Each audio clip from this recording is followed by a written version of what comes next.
Hey there, it's CJ Willie, and today I have a review video. I just finished cracking open my Magic the Gathering Innistrad Crimson Vow set booster box.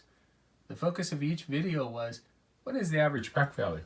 But before I get into my analysis of an average Crimson Vow set booster pack value, I want to do a comparison between my Innistrad Midnight Hunt set booster box that I opened a couple of months ago with my Innistrad Crimson Vow set booster box. The first analysis between set booster boxes is about set collation. In other words, how close did I get in completing a base set of 277 cards in each expansion? With Midnight Hunt, I was able to pull 67% of the set with the following breakdown: 88 out of the 100 commons, 62 out of the 83 uncommons, 23 out of the 64 rares, 3 out of the 20 mythic rares, and 10 out of the 10 basic lands. How did I do with Crimson Vow? With Crimson Vow, I did a little bit better. I pulled 72% of the set with the following breakdown: 89 out of the 100 commons, 72 out of the 83 uncommons, 27 out of the 64 rares, 3 out of the 20 mythic rares, and 10 out of the 10 basic lands. I still don't like not being able to pull every common and uncommon like I can with draft booster boxes. I also don't like that I'm pulling basically the same rate of rares and mythic rares that I can with draft booster boxes. However, I do like pulling some cards that I can't pull in draft booster boxes. My second analysis between the set booster boxes focused on the variation in set booster packs. I want to be able to predict what a set booster box will yield. My Midnight Hunt set booster box yielded 366 cards, and my Crimson Vow set booster box yielded 367 cards with the following breakdown. First, the regular cards. Midnight Hunt yielded 161 commons, 101 uncommons, 30 rares, 4 mythic rares, and 25 basic lands.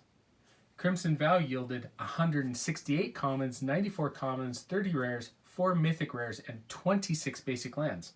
The collation is almost the same.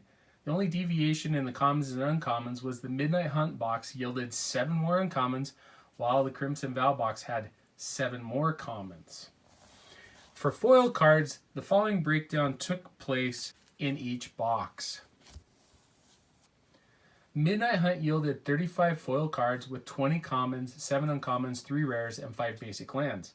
Crimson Vow yielded 34 foil cards with 19 commons, 8 uncommons, 3 rares, and 4 basic lands. Once again, the collation between the two boxes is pretty even, with Crimson Vow yielding 1 less foil card but had 1 more foil uncommon. In Midnight Hunt, I pulled 2 rares and 2 mythic rares from the commander deck. With my Crimson Vow box, I pulled 3 rares and 1 mythic rare from the commander deck. Switching over to the list, in my Midnight Hunt box, I pulled 1 common, 4 uncommons, and 1 rare. With my Crimson Vow box, I pulled 2 commons, 3 uncommons, and 2 rares, leading to another relatively similar collation between the set booster boxes for Commander and the list cards. My final analysis is focused on the financial value of set booster boxes. For all pricing, I use TCG Player Market Pricing. From my Midnight Hunt set booster box, I pulled $159.53 in value by calculating the value of every card in the box. The average pack value from the box was $5.31. However, I used further analytics to determine that the average pack value for an Innistrad Midnight Hunt set booster pack was somewhere between a low of $3.42 and a high of $4.47. With my Crimson Vow set booster box, how did I fare financially? Let me share some of the details. Unfortunately, there weren't any commons with a value over $1. From the uncommons, there was 1 card over $1. I was able to pull 1 wash away with a value of $1.17. From the list, I pulled a Veil of Summer, which currently has a value of $7.80. Highlights from the rare, I pulled 1 borderless dual art land, Sundown Pass.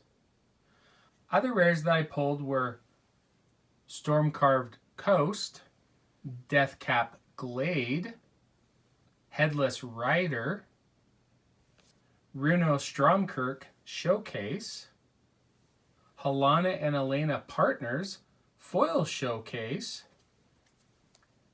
Dig Up, from Commander Hollowhenge Overlord, from the list Selfless Spirit, and Helldozer.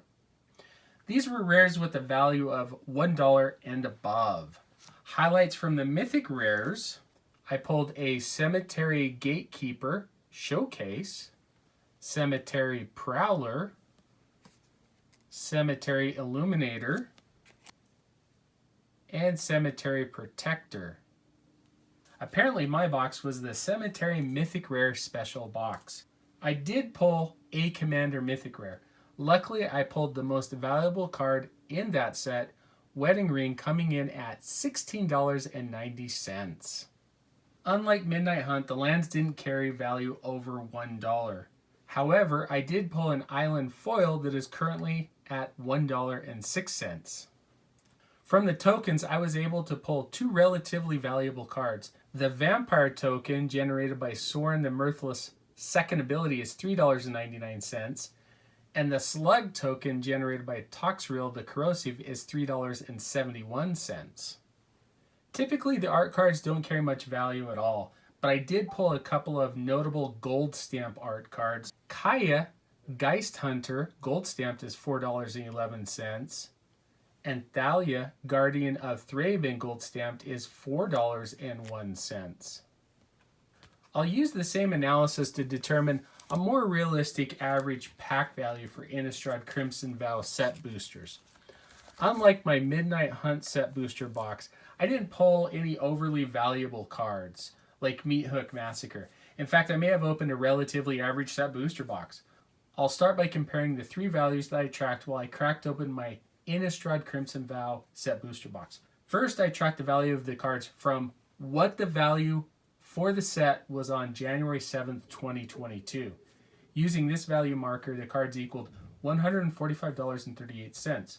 The second value marker was the value on the day that I cracked each set booster pack. This value marker equaled $145.32. Finally, the third value marker is the value of the cards today. This value marker equals $138.30. These value markers demonstrate a decline in value over time.